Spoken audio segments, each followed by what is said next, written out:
lighting people, it seems like every month or two, we hear about a private equity firm either acquiring or selling a lighting manufacturer. Well, did you ever stop to wonder about how these PE firms find these lighting companies and why there seems to be so much activity in our industry? So we thought it'd be a good idea to connect with the PE firm to learn more insights into how these deals come together. So we're pleased to be joined today by Matt Thompson of Skyview Capital, the firm that purchased Digital Lumens and Encelium from AMS OSRAM back in the summer of 2021. Matt, hello, and thank you for joining us today for 5 big questions. Al, thanks. Looking forward to it. Matt, so glad you're here. And a lot of these PE company acquisitions and sales, they really are a mystery to a lot of us until the deal is announced. So tell me, how does a PE firm like yours or others actually find a company that is seeking to be acquired? Well, that's an interesting question. So private equity firms and venture capital firms, they're in the business of finding interesting acquisitions or targets. And we find those deals in a variety of ways. It's primarily outbound and inbound. So outbound is when we're calling on executives. So we have a team of in-house business development professionals who actually call and reach out to companies looking for things to be acquired. We also attend conferences, like when we go to Light Fair or going in different private equity conferences, merger conferences, to meet with people in the industry to hear about deals. And then on the inbound side, we have companies calling us. So investment banks, law firms, consulting firms, entrepreneurs directly, they'll reach out on our website, they'll call us, they'll see us at conferences, and then that's how we'll learn about deals. So we're trying to source these through a variety of ways, typical to like a typical sales funnel, using Salesforce to track these leads. Really interesting. And when you consider the lighting space, you folks are now a part of the lighting space with your recent acquisition. Why is it that the lighting industry or lighting space is an attractive investment? So the lighting industry is a very large industry, and any large industry will attract investment. The lighting industry is actually quite old. It goes back to the earliest days of Thomas Edison, but it's also very fragmented. There's a lot of lighting players. I think that I saw some statistic. There's over like 400 lighting companies in the United States, even broader than that globally. So because of that, there's a lot of opportunities for buying multiple players and rolling up different segments of the industry. The other thing that's interesting about lighting is it's gone through a lot of change. You had the big push for LEDs that happened sort of in the early 2000s. And then that created a lot of new entrants, new technology, new fabs for creating the materials. Then there's new things in terms of lighting controls and IoT and wellness lighting. So there's a lot of innovation going on. And anywhere there's lots of innovation, large industry, it becomes an area of interest for investment, private equity, or earlier stage venture capital. Well, some industry observers might not fully appreciate some of those inner workings that goes behind some of these deals. And so when we look at how these deals come together, what are some of the major toll gates or major moments or aspects of a deal that causes these things to come together or maybe not come together? So because it's so broad and there's so many players, a lot of these are family-owned lighting businesses, or they're owned by larger players or strategics. So I have a feeling a lot of them are interested, like, if I were to sell my business, what would that look like? So the process is called due diligence. So once we've identified a possible target, we enter the due diligence phase. So we talk to the target and we sort of see broadly what kind of transaction might they be interested in. Then based on that, we enter a due diligence phase. Now this is very deep investigation of the target business. That's financials, human resources, technology, patents,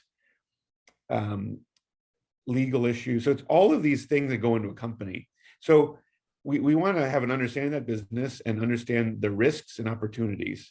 So this is where sometimes a deal may fall through. So if we, in our diligence phase, and the financial model doesn't seem to make sense, or the accounting has some irregularities, that can lead to deals falling through. So one thing I really recommend is for targets trying to sell their company, be prepared. Have your books in order, have your data rooms put into place, have your team up to date on what's the status of the deal, and be ready with dry runs as to how you explain your business to the acquirers. So a lot of it's just be prepared. And it's, a lot of founders may only go through an acquisition process once in their life. So be prepared, talk to experts about what's entailed with the process. Yeah, that makes sense. And yeah, of course, we've become aware of all the deals that do happen, but we never have true insights into the ones that don't happen that may fall apart during that due diligence period, as you explained. And when you consider, from a private equity standpoint, a PE firm might own several portfolio companies, some of them related, some of them unrelated. How important is it for a PE firm to have some sort of strategic connection or industry overlap from one company or portfolio asset to another? So I think there's very few private equity firms that just focus on lighting. There's maybe one or two out of the hundreds of thousands of private equity firms. But we at Skyview, we focus broadly on industrial and technology. So we do a lot with software and technology. So because of that, we understand the supply chains, we understand what it takes to develop software, we understand the dynamics of growing a technology business. And that's very helpful because we've got knowledge, access to experts, we understand the accounting, we understand some of the other business processes that do that. So we can help our teams with strategic questions. I mean, I think it'd be very hard for a company that only does food to then jump into a technology business, a cloud software business. But because we're broadly in technology and industrial, we can help companies broadly in those sectors. Now, focus is great, but on the flip side, you don't want to be too focused where every single one of your portfolio companies is a lighting controls business, because then you're hyper focused on, you're hyper exposed to industry specific issues. So supply chain issues or changes in valuation parameters, you would be very exposed to that. So it would be a really boomer bust situation. That's why I think most investment firms have a little bit of diversification. So they're in technology broadly, maybe they have one or two lighting companies, but they also have some things outside of lighting. So it's nice to have a basket, but it's also good to have that broad knowledge of technology so that you can at least have intelligent discussions with the team. Makes sense. Yeah, PE firm might diversify its portfolio the same way individual investors do with our individual investment portfolios. And so when you look at your crystal ball and you look at the short to midterm future of the landscape of private equity and possibly even the lighting industry, as far as M&A activity, what do you see as far as some of the trends or opportunities that exist in the short to midterm future? So there's a lot of dry capital powder out there, and that means there's a lot of PE firms looking for acquisition. So it's a great time to be in the space. And we also see a lot of public exits. So there's a lot of companies that were acquired by private equity firms or venture capital firms that are going public. It's a good time for that window. You never know when that window may close a little bit or open wider, but it's a great time right now. There's a lot of capital and a lot of public exits. One trend that's really interesting that relates to lighting is this concept of ESG investing, or environmental, social, and governance. So a lot of investors, the investors in private equity firms, they're trying to be more ESG friendly. So this is understanding how their underlying investments help the environment or help society, right? So if you think about it, a lot of new innovative lighting companies like Digital Lumens, they help raise energy efficiency.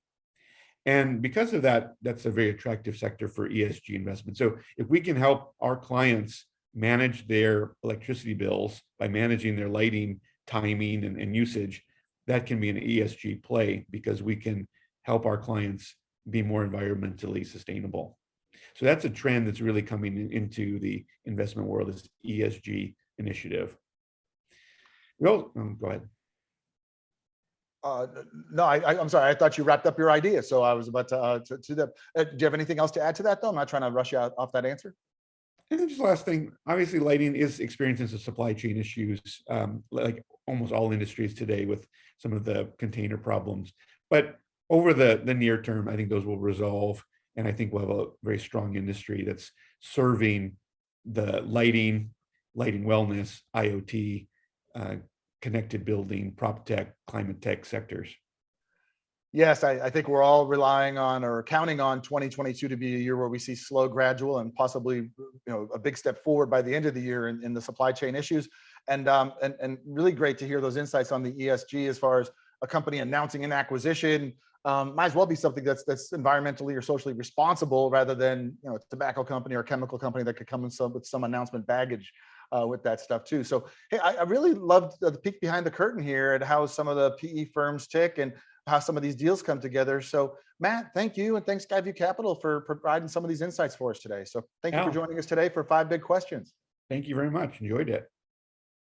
Hey there, we really enjoyed that discussion. We hope that you did as well. Be sure to click that big LED logo next to me, and what that'll do is subscribe you to our YouTube channel so you don't miss the next 5 Big Questions interview. And YouTube subscribers always receive an early preview to the next interview before we even post it on the Inside Lighting website. Thanks, and we'll see you next time.